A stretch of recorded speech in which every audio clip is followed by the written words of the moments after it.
മാംഗല്യം. രചന അവതരണം മിത്രവിന്ദ. സ്ക്രീനിൽ മിഥുവിൻ്റെ പേർ തെളിഞ്ഞതും ഒരു നിമിഷം ആ കോൾ എടുക്കണോ വേണ്ടിയോ എന്ന് ആലോചിച്ച് ജാനി. തൻ്റെ കാര്യങ്ങൾ അറിയാൻ വേണ്ടി മിഥു വിളിക്കുന്നതാകുമെന്ന് അവൾക്ക് തോന്നി.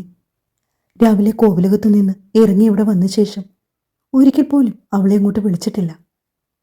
മിക്കവാറും ആദ്യ പിടിച്ച് വിളിക്കുകയാകും പെണ്ണ്. ഓരോ ആലോചനകൾക്കിടയിൽ തൊണ്ടയനക്കി ശബ്ദമൊന്ന് ശരിയാക്കിക്കൊണ്ട് ജാനി ആൻസർ ബട്ടണിലേക്ക് വിരൽ തൊട്ടു. അത് മറ്റൊന്നും കൊണ്ടായിരുന്നില്ല. അവളുടെ ശബ്ദം ചെറുതായെങ്കിലും ഒന്നിടറിയാൽ മിഥു കണ്ടുപിടിക്കും. ഫോണുമായി ജാനി പതിയെ ബാൽക്കണിയിലെ ബീൻ ബാഗിലേക്ക് വന്നിരുന്നു. ഞാൻ എത്ര നേരം കൊണ്ട് നിന്നെ വിളിക്കുവോ ജാനി? നീ എന്താ ഒരു പ്രാവശ്യം പോലും എൻ്റെ കോൾ എടുക്കാതിരുന്നത്? സോറി മിഥു, ഞാൻ നിന്റെ കോൾ കണ്ടില്ല. എത്ര ശരിയാക്കിയിട്ടും ജാനിയുടെ ശബ്ദം അടഞ്ഞുപോയി. പതിഞ്ഞുപോയ ശബ്ദത്തിൽ ജാനി അത് പറഞ്ഞതും മിഥുവിന് സംശയമേറി. നിന്റെ ശബ്ദം എന്താ ജാനി വല്ലാതിരിക്കുന്നേ? നിനക്ക് വയ്യേ? മിഥുവിൻ്റെ വാക്കുകളിൽ കരുതലും ആകുലതയും ഒരുപാട് നിറഞ്ഞു നിന്നു. കുഴപ്പമില്ല മിഥു, ചെറിയൊരു കോൾഡ്. ഇവിടെ നിന്ന് പോകുമ്പോൾ കോൾഡ് ഉണ്ടായിരുന്നില്ലല്ലോ, ഇതിപ്പോൾ പെട്ടെന്നെങ്ങനെ? അത് ഞാൻ പറയാഞ്ഞിട്ടാ. ഇന്നലെ രാത്രി എനിക്ക് ചെറുതായിട്ട് തൊണ്ടവേദനയും തലവേദനയും ഒക്കെ ഉണ്ടായിരുന്നു. അതത്ര വിശ്വാസമില്ലാത്തതുപോലെ മിഥു ഒന്നു മൂളി. അതൊക്കെ പോട്ടെ, നീ മെഡിസിൻ എന്തെങ്കിലും കഴിച്ചായിരുന്നോ? കഴിച്ചു. നിനക്കെന്താ ഒരു വിക്കൽ? ഫോൺ വിളിച്ച് തുടങ്ങിയപ്പോൾ മുതൽ ഞാൻ ശ്രദ്ധിക്കുന്നു. അതൊന്നുമില്ല, ഒറ്റ വാക്കിൽ ജാനി മറുപടി പറഞ്ഞു. ഞാൻ നിന്നെ രാവിലെ തൊട്ട് വിളിക്കുന്നതാ. ഒരുപാട് പ്രാവശ്യം വിളിച്ചിട്ട് നീ കോളെടുക്കാതായതോടെ എനിക്ക് ടെൻഷനായി. ഞാൻ കരുതി ആൻറ്റി നിന്നെ വിളിച്ചു വരുത്തിയിട്ട് നീ ഹോസ്റ്റലിലല്ലായിരുന്നെന്ന്. അതറിഞ്ഞതിൻ്റെ പേരിൽ വഴക്ക് വല്ലതും പറഞ്ഞു കാണുമെന്ന്. ഇപ്പോഴാണ് എനിക്കൊരാശ്വാസമായത്. അതിൻ്റെ കൂടെ നീ ഫോൺ എടുക്കാതായതുകൊണ്ട് ഞാൻ ഉറപ്പിച്ചായിരുന്നു നിനക്കവിടെ എന്തെങ്കിലും പ്രോബ്ലം കാണുമെന്ന്. ഭാഗ്യത്തിനൊന്നും സംഭവിച്ചില്ലല്ലോ. മിഥു ആശ്വാസത്തോടെ കുറേയധികം കാര്യങ്ങൾ പറഞ്ഞിട്ടും തിരിച്ചു മറുപടിയൊന്നും പറയാതെ എല്ലാം ഒന്ന് മൂളിക്കേട്ട് നിൽക്കുവാണ് ജാനി. മിഥുവിന് ചെറുതായി എന്തൊക്കെയോ സംശയങ്ങൾ തോന്നി. എങ്കിലും അത് സമർത്ഥമായി മറിച്ചവൾ. ഞാൻ വീഡിയോ കോൾ വിളിക്കാം, നീ ഓൺലൈനിൽ വാ. പെട്ടെന്നൊരു നിമിഷം എന്തു പറയണമെന്നറിയാതെ ജാനി പരിങ്ങിപ്പോയി. അത് വേണ്ട മിഥു, ഞാൻ നിന്നെ വിളിക്കാം. അതെന്താ ഇപ്പോൾ വിളിച്ചാ?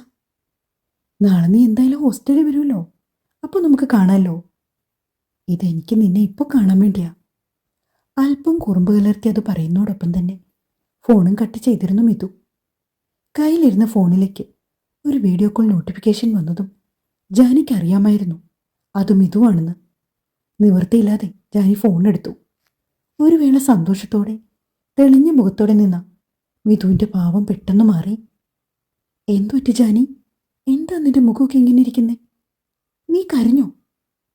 സത്യം പറ ജാനി, ആൻറ്റി നിന്നെ വഴക്ക് പറഞ്ഞോ? അതിനിടയിൽ തന്നെയാണ് മിഥു ജാനിയുടെ മുഖത്തെ വിരൽപ്പാടുകൾ ശ്രദ്ധിക്കുന്നത്. അയ്യോ, ഇതെന്തു പറ്റി ജാനി? നിന്റെ മുഖത്തെ വിരൽപ്പാട് എങ്ങനെ വന്നു? ആരാ നിന്നെ തല്ലിയത്? അത് മറുപടി പറയാനാവാതെ ജാനി വീണ്ടും വിക്കി തുടങ്ങി. നോക്ക് ജാനി, നീ എന്നോട് കള്ളം പറഞ്ഞ ബുദ്ധിമുട്ടാൻ നിൽക്കണ്ട. എനിക്ക് സത്യങ്ങൾ അറിഞ്ഞേ പറ്റൂ.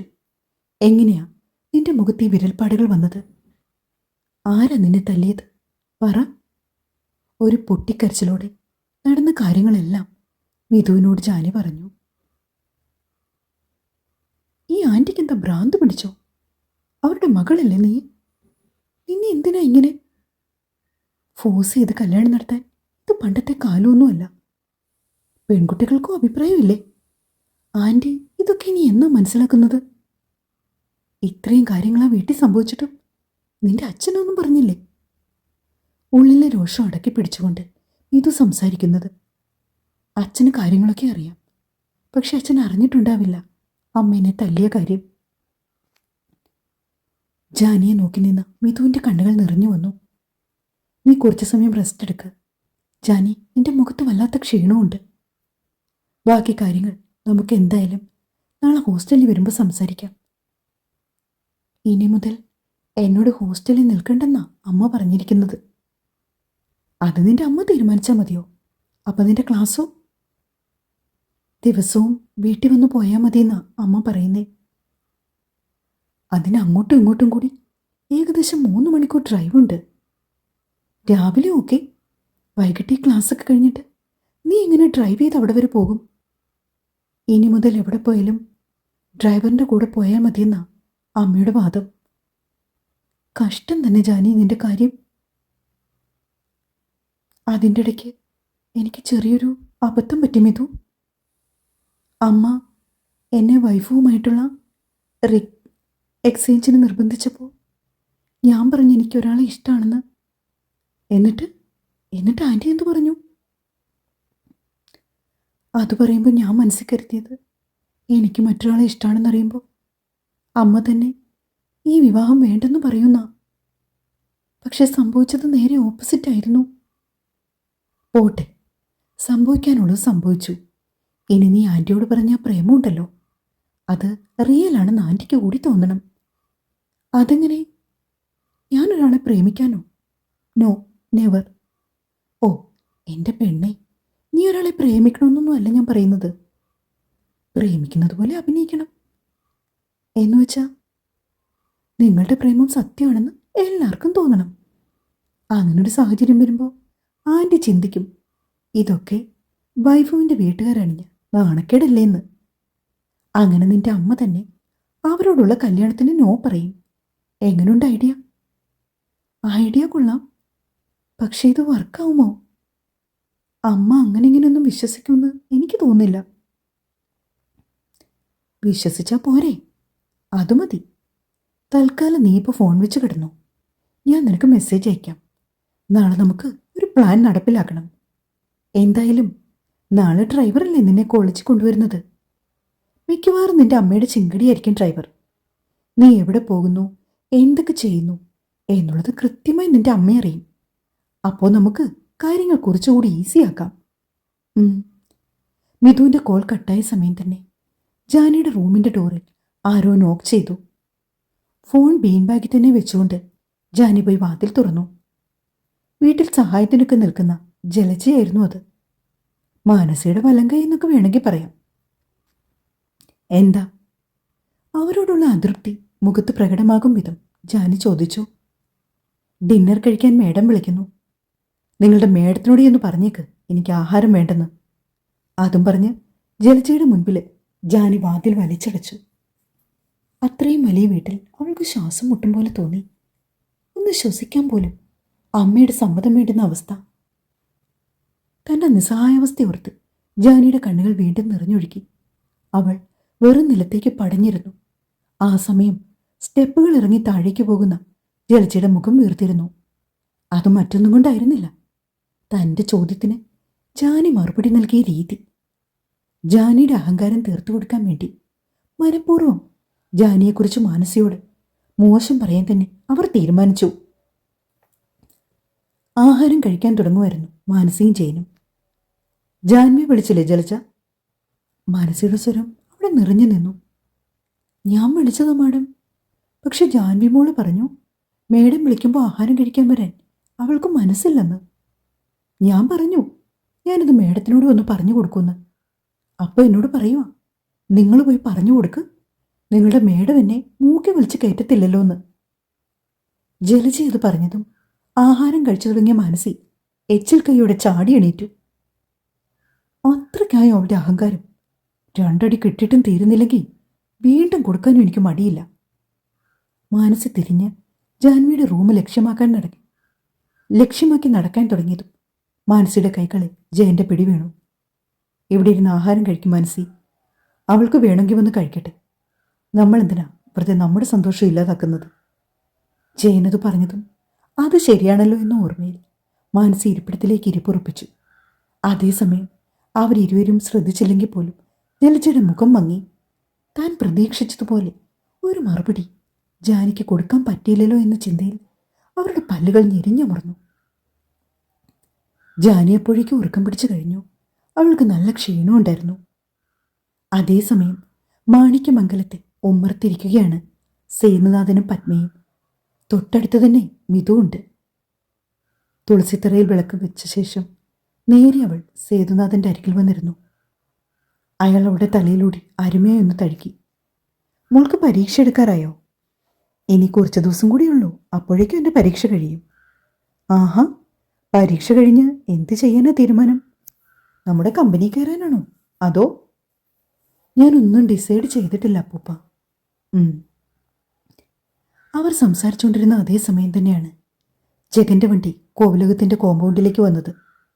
ആഹാ, ഏട്ടനൊന്ന് നേരെയാണ്. നേരത്തെയാണല്ലോ. അവൻ്റെ വണ്ടി വരുന്ന ശബ്ദം കേട്ട് അകത്തു നിന്നും പുറത്തേക്ക് വന്ന പാർവതിയെ നോക്കി തല ഞെരിച്ചുകൊണ്ടായിരുന്നു മിതു അത് ചോദിച്ചത്.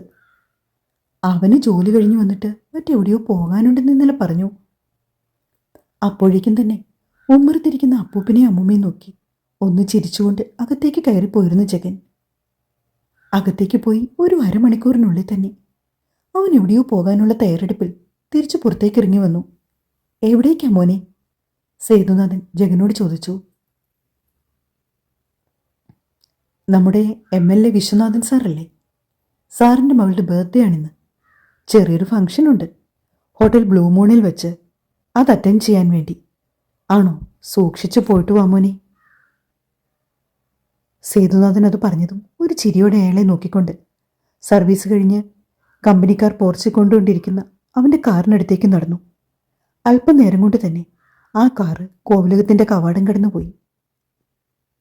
ഇന്ന് ഉച്ച കഴിഞ്ഞപ്പോൾ വിശ്വനാഥൻ എന്നെ വിളിച്ചു. അയാൾ കുറച്ചധികം കാര്യങ്ങൾ എന്നോട് പറഞ്ഞു.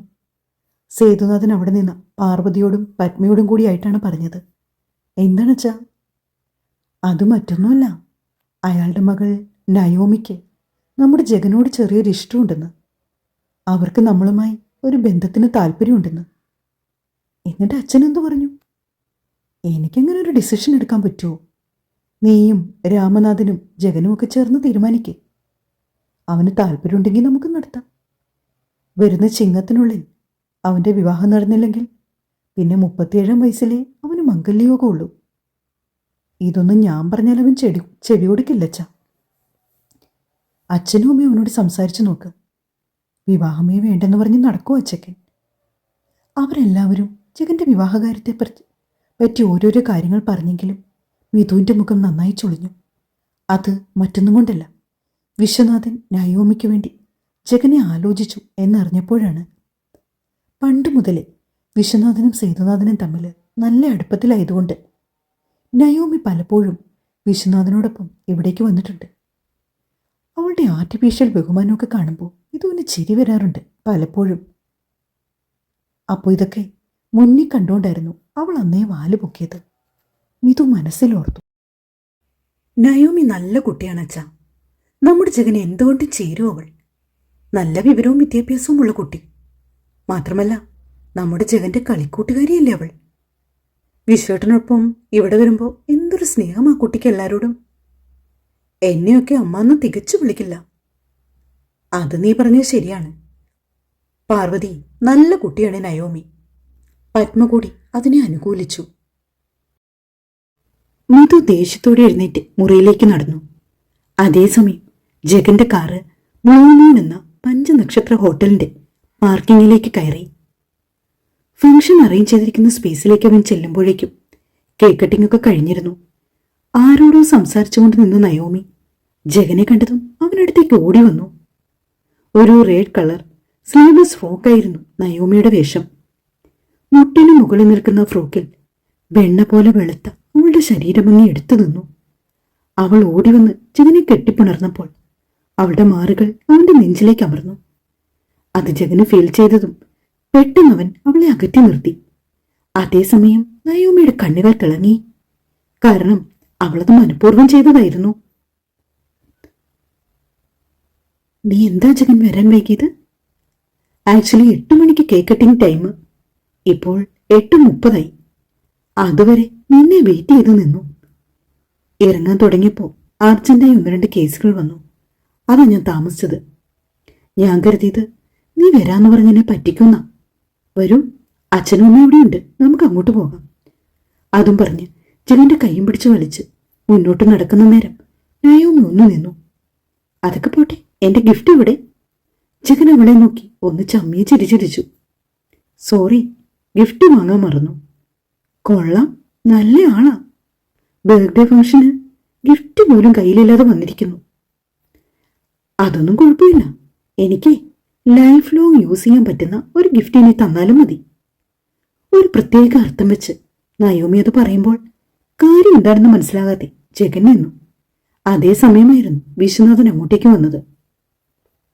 സർ, ജഗൻ അയാളെ നോക്കി. വാടോ, താൻ എന്തെങ്കിലും കുടിച്ചായിരുന്നോ? കൈകൊണ്ട് കുടിക്കുന്നത് പോലെ ആംഗി കാണിച്ചുകൊണ്ട് ജഗനോട് അയാൾ ചോദിച്ചു. വാടോ, അങ്ങോട്ട് പോകാം. ടേബിളിൽ പല വിധത്തിലുള്ള മദ്യങ്ങൾ നിറച്ചു വെച്ചിരിക്കുന്നതിന്റെ അടുത്തേക്ക് വിശ്വനാഥൻ ജഗന്നാഥനെ ക്ഷണിച്ചു. അയ്യോ വേണ്ട സർ, ഞാൻ കുറച്ച് ദിവസത്തേക്ക് നിർത്തിവെച്ചിരിക്കുകയാണ്. ആഹാ, അത് കൊള്ളാലോ. നിങ്ങളൊക്കെ എങ്ങനെയാണോ രണ്ടെണ്ണം അടിക്കാതെ രാത്രി കിടന്നുറങ്ങുന്നത്? ഈ ടെൻഷന്റെയും സ്ട്രെസ്സിന്റെയും ഇടയിൽ എന്നെ കൊണ്ടൊന്നും പറ്റില്ല കേട്ടോ. കളിയായി അത് പറഞ്ഞുകൊണ്ട് ചിരിച്ചു വിശ്വനാഥൻ. ജഗനും അയാളുടെ ചിരിയിൽ പങ്കുചേർന്നു. അപ്പോഴേക്കും നയോമി കൂടി അവിടേക്ക് വന്നു. വാ ജഗൻ, നമുക്ക് ഭക്ഷണം കഴിക്കാം. ജഗന്റെ കൈയും പിടിച്ച് നയോമി ഭക്ഷണം കഴിക്കുന്ന സ്ഥലത്തേക്ക് പോയി. പിന്നെ കുറേയേറെ സമയം അവളോടൊപ്പം അവിടെ ചിലവഴിച്ച ശേഷമാണ് അവൻ വീട്ടിലേക്ക് പോയത്. നയോമിയുടെ പെരുമാറ്റത്തിലെ പതിവിലും കൂടുതലായി തെളിഞ്ഞു നിന്ന തന്നോടുള്ള സ്വാതന്ത്ര്യവും സ്നേഹവും കാണെ ജഗൻ എന്തൊക്കെയോ സംശയം തോന്നി. തിരികെ വീട്ടിലേക്കുള്ള യാത്രയിലും അതേപ്പറ്റി ചിന്തിച്ചു ജഗൻ. ഏകദേശം 10 മണിയോടെ എടുത്തപ്പോഴാണ് അവന്റെ കാറ് മാണിക്യമംഗലം കോവിലകത്തേക്ക് ചെന്നത്. ആരും തന്നെ അവിടെ ഉറങ്ങിയിരുന്നില്ല. എല്ലാവരും ലിവിംഗ് റൂമിൽ അവന്റെ വരവും കാത്തിരിക്കുകയാണ്. ആഹാ, ഇതെന്താ ഇന്നാർക്കും ഉറക്കമൊന്നുമില്ലേ? ഉറക്കമൊക്കെയുണ്ട്, പക്ഷെ നീ വരാൻ വേണ്ടി കാത്തു നിൽക്കുകയായിരുന്നു. ഞങ്ങൾക്ക് നിന്നോട് ചിലത് സംസാരിക്കാനുണ്ട്. അല്പം ഗൗരവത്തോടെയാണ് സേതുനാഥൻ പറഞ്ഞത്. അതേ ഗൗരവത്തോടെ തന്നെ അയാളെ കേൾക്കാനായി തയ്യാറായി ജഗൻ. സേതുനാഥന്റെ അടുത്തായി ഒഴിഞ്ഞു കിടന്ന കസേരയിലേക്കിരുന്നവൻ. പാർവതിയും രാമനാഥനും അങ്ങനെ തുടങ്ങിയ ആ വീട്ടിലെ മറ്റെല്ലാ അംഗങ്ങളും ഉണ്ടായിരുന്നു അവിടെ. എന്താ കാര്യം?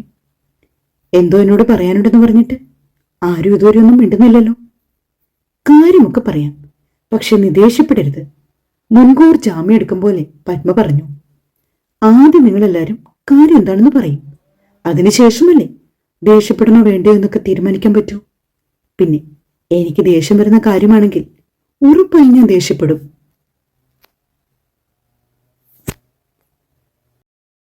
അവന്റെ ഭാഗത്തു നിന്നും ഇങ്ങനെയൊക്കെ മറുപടി ലഭിക്കുമെന്ന് എല്ലാവർക്കും അറിയാവുന്നതുകൊണ്ട് തന്നെ അധികം മുഖവുരിയില്ലാതെ അവർ കാര്യം പറഞ്ഞു തുടങ്ങി. വിശ്വനാഥൻ ഇന്നെന്നെ വിളിച്ചിരുന്നു. എന്തിന്? മറ്റൊന്നുമല്ല, അയാളുടെ മകൾ നയോമിക്ക് നിന്നോട് ചെറിയൊരു ഇഷ്ടമുണ്ടെന്ന്. നമ്മളുമായി ഒരു ബന്ധത്തിന് അവർക്ക് താല്പര്യമുണ്ട്. നിന്റെ അഭിപ്രായം അറിയാൻ വേണ്ടിയാ വിശ്വനാഥൻ എന്നെ വിളിച്ചത്. നയോമിയോ? ആരോ കിഡി?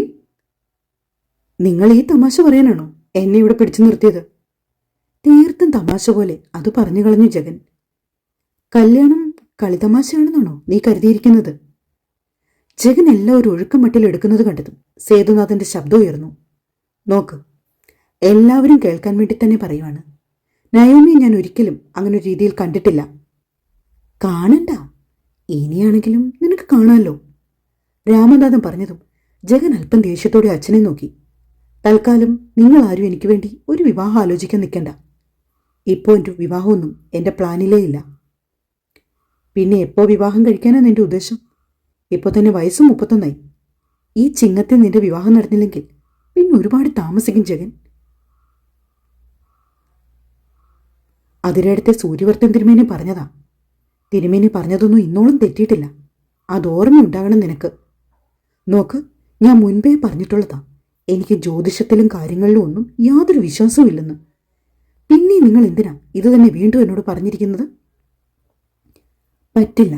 എന്തു വന്നാലും നീ വിവാഹത്തിന് സമ്മതിച്ചേ പറ്റൂ ജഗൻ. നയോമി നല്ല കുട്ടിയാണ്. എനിക്കവളെ വലിയ ഇഷ്ടമാ. അമ്മയ്ക്ക് മലയാളം പറഞ്ഞാൽ മനസ്സിലാവില്ലേ? നോക്ക് ജഗൻ, നീ എന്നോട് ദേഷ്യപ്പെട്ടിട്ട് ഒരു കാര്യമില്ല. എന്തു വന്നാലും ഈ വിവാഹം നടന്നിരിക്കണം. കാലം കുറിച്ചായി. കല്യാണം എന്ന് പറയുമ്പോഴുള്ള നിന്റെ ഒഴിഞ്ഞുമാറ്റം പല പ്രാവശ്യം നിന്നോട് ചോദിച്ച ചോദ്യമാ. എങ്കിലും ഞാൻ നിന്നോട് വീണ്ടും ചോദിക്കുവാണ്. നിനക്ക് ആരോടെങ്കിലും ഇഷ്ടമുണ്ടോ? ഉണ്ടെങ്കിൽ പറ, നമുക്ക് സംസാരിക്കാം. ആ കുട്ടിയുടെ വീട്ടുകാർക്ക് താല്പര്യമുണ്ടെങ്കിൽ നമുക്ക് വിവാഹം നടത്താം. നയോമിയെ തന്നെ വിവാഹം കഴിക്കണമെന്നൊന്നും ഞാൻ പറയില്ല. നിനക്ക് മറ്റൊരു ഇഷ്ടമുണ്ടെങ്കിൽ തീർച്ചയായും ഞങ്ങളും അതിനൊപ്പം തന്നെ നിൽക്കുള്ളൂ. പക്ഷെ അങ്ങനെയൊന്നും ഇല്ലെങ്കിൽ ഉറപ്പായും നീ ഞങ്ങൾ പറയുന്ന അനുസരിച്ചേ പറ്റൂ. തേർപ്പ് പോലെ പാർവതി അത് പറഞ്ഞതും ജഗൻ ഇരുന്നിടത്തു നിന്നും എഴുന്നേറ്റു. തുടരും. ഫോൺ കംപ്ലൈൻ്റ് ആയിരുന്നു. അതാ 2 ദിവസം സ്റ്റോറി വായിക്കേ. എല്ലാവരും ക്ഷമിക്കണം കേട്ടോ. കല്യാണക്കച്ചേരി ഇടാം, എഴുതിക്കൊണ്ടിരിക്കുക. കഥ വായിച്ചിട്ട് അഭിപ്രായം പറയണേ. സ്നേഹത്തോടെ മിത്ര. Thank you.